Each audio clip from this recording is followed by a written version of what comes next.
Okay, I'm gonna do my best to try and explain this in a way that um, seems logical and makes sense. But we're gonna see how this goes. And in this one, basically, I'm trying to conquer the whole "why does the universe expand" um, conundrum. And what I am thinking here, right, is so if basically time is being consumed, right? The flow of time flows to a mass and is consumed at the mass. Um, then, uh, as a mass is consuming this, flow of time, basically, it is, we'll say, a given line in the world, in the um, space time is being pulled on. At any given point, like some line stretching out from the mass is being pulled on. I mean, they're really all being pulled on, but we'll just simplify it to one for now. And so, pulling on this, theoretical string. There's not actually anything there. It's just to kind of help visualize what is happening. Realistically, it's just pulling on all of that space, but defining it as a single line makes it easier to visualize what that means, right? So pulling on this, single line, and as a mass, like, we pull in this line, well, time, as far as we're aware, is, infinite. There's no reason to assume time would end. Maybe it will, maybe it could. But as of right now, we can assume that time just continues, right? So as we're pulling on this space-time, line of space-time, right? As we're pulling on it, we are taking it in, but we're pulling on infinity. So it's not like when we pull it, it shortens the length of what's left in front of us. No, it just keeps going on forever. We just keep that part, right? And so we're just stretching infinity. And every time we pull a little bit of infinity in, we add that amount to infinity, because there are infinities bigger than infinity, right? There are different. This is something that's been established, is that there is an infinity, and then there are infinities bigger than infinity. I mean, they're all infinity, but it's kind of ridiculous. But there are bigger infinities. This is like an established mathematical thing that I don't remember when it was discovered, but it's been around for a while. And so every time we consume a bit of time, a bit of energy, we stretch that infinity and make it that much larger, right? And so imagine that every time we pull, we're expanding this line, right? But then on the other side, there's another mass across the way, right? And that mass is also pulling it in. Well, the line is infinite. It's it's a finite distance, but it's the line itself is infinite. It doesn't have an ending. So it seems counterintuitive, but as we pull, we're just stretching the line. And so if we're both pulling on both sides, we're not actually making any headway, right? We're actually expanding how much line is there. And so what I think could be a potential, I'm not saying this is definitely it, but this is my initial thoughts right now, is that basically, as mass creates this gravity and basically pulls in space-time, space-time is replenishing itself. And if the rate at which we're pulling it in is not fast enough to counteract that replenishing rate, then we drift apart. And so this value is not set in stone. I mean, there's probably some definitive rate, or maybe there's a relative range that the rate sits at that doesn't necessarily have to be constant. It doesn't have to be constant because we don't really understand what makes up space-time. So defining it as a constant would help, but it doesn't necessarily mean that it is. It can be it can vary. There's really no reason why it couldn't vary. We would like to believe it shouldn't vary, and maybe it keeps relatively consistent, but it's within a range. I don't know. But what I'm basically saying is that there is some rate at which this line replenishes itself. And if we're pulling at 1 meter per second and it's replacing at 2 meters per second, then for every meter we pull, it adds 2 meters. So we never actually get anywhere, and if anything, we get farther and farther away. And this seems like counterintuitive to us because it's like, okay, well then that means we're going backwards? No, we're not going anywhere. The space is just expanding between us. It's like a balloon being blown up in between us. The balloon, we don't move anywhere, right? Like imagine if you're on the outside of the balloon, we're not moving anywhere as the balloon is inflated. But as the balloon is inflated, we're getting farther and farther away from our the other side. There's still there's really nothing in between, right? There's just air there, in this balloon thing, but air compared to what a balloon's made out of, latex, or rubber or something. I don't know what a balloon's actually made out of, but compared to the material the balloon's made out of, there's nothing in between, right? But that nothing keeps expanding. So we see it as, we're getting farther and farther apart, but that's relative, right? We didn't actually move so much as that more space grew in between us. And so my current theory is that is what's going on, right? And when you get on the closer scale, you might say, okay, well, if masses are, doing that, then why do we have orbits? Why do we have masses come together? And because on the far scale, right? On the far scale,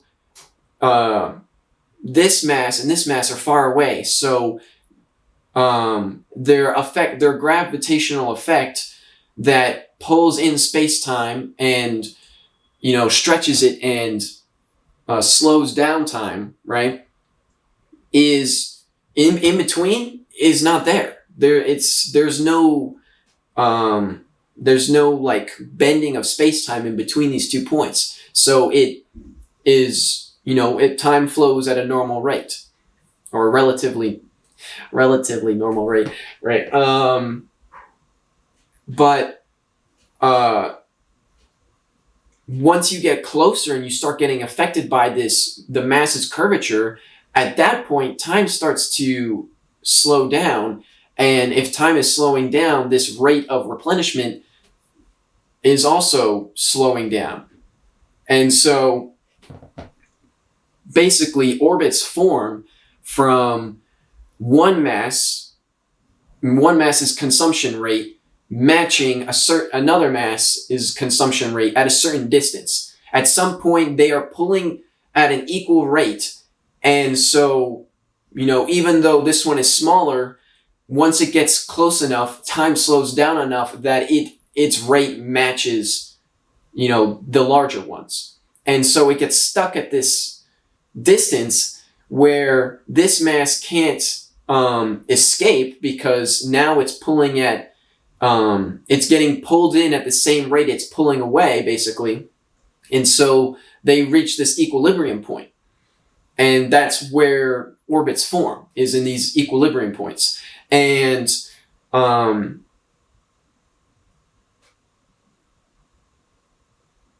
as you and the reason why most orbits aren't circular and they're more elliptical is because the mass the mass can build up, basically, momentum, I guess, and it starts to escape. But once it's we'll look at it more like this: the mass moves, perpendicular, and it keeps moving perpendicular. But as soon as it starts, because you got to think about it like this: everything is in just a constant straight trajectory, right? So the mass is here. So as soon as it gets pulled in, right, it gets stuck. It can't pull in this direction anymore. So it pulls in every other direction, right? And it just keeps like its constant. It keeps its constant motion going around like that, right?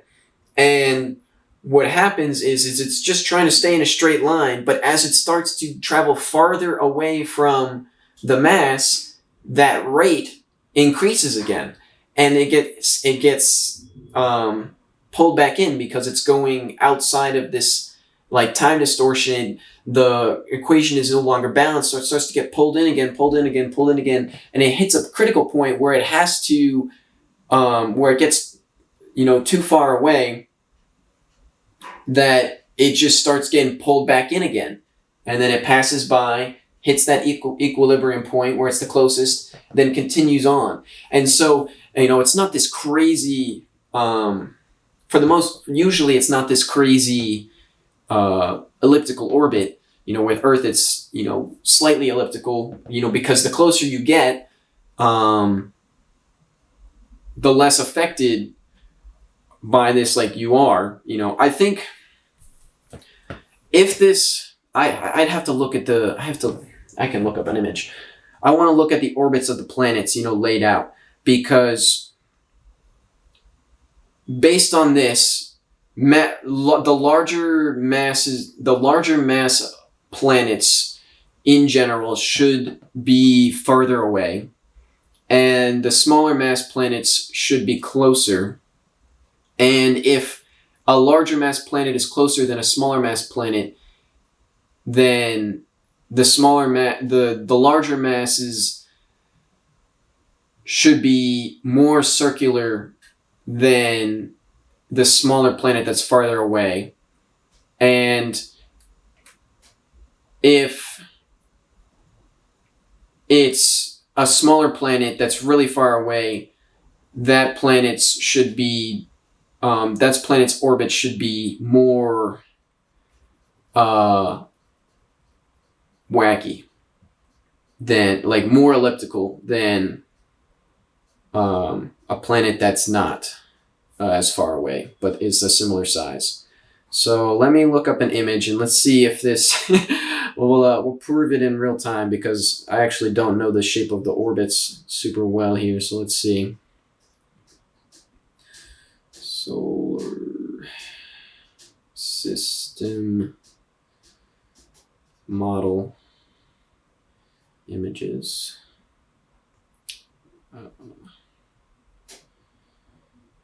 Okay, well that's all showing it. Let's see. Hold on. I'm burning my crackers. Oh, I burned them really bad. I got lost in the sauce. Alright. We'll worry about that later. Solar system model with actual orbit shapes. Um,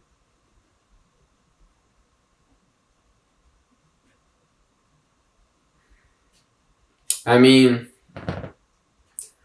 looking at this model, like, yeah.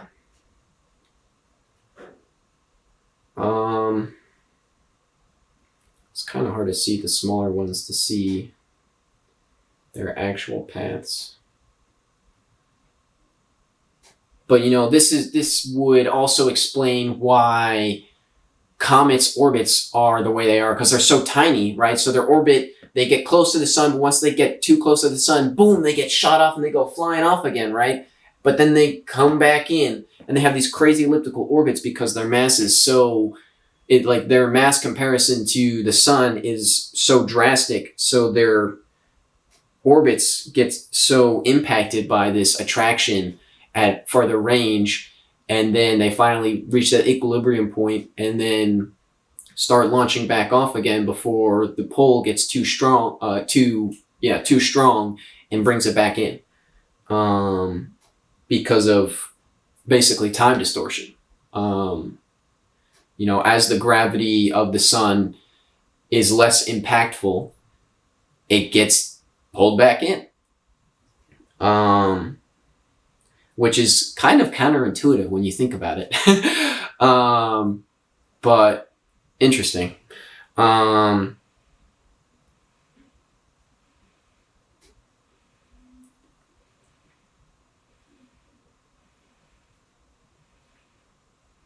don't know. That's my theory right now. I haven't done any math to prove it, but I'm looking at these orbits and I feel like it at least, I'm not seeing anything that immediately discredits my thought.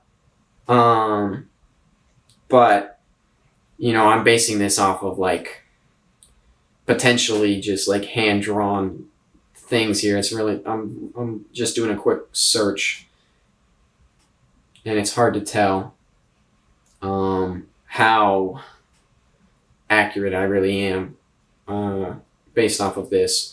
So, but that is my theory of basically gravity and why the things expand and why the universe is expanding and why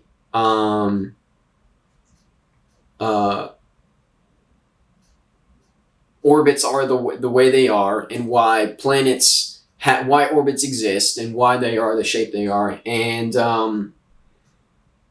yeah, I think that's all I need to say on that one. So peace out.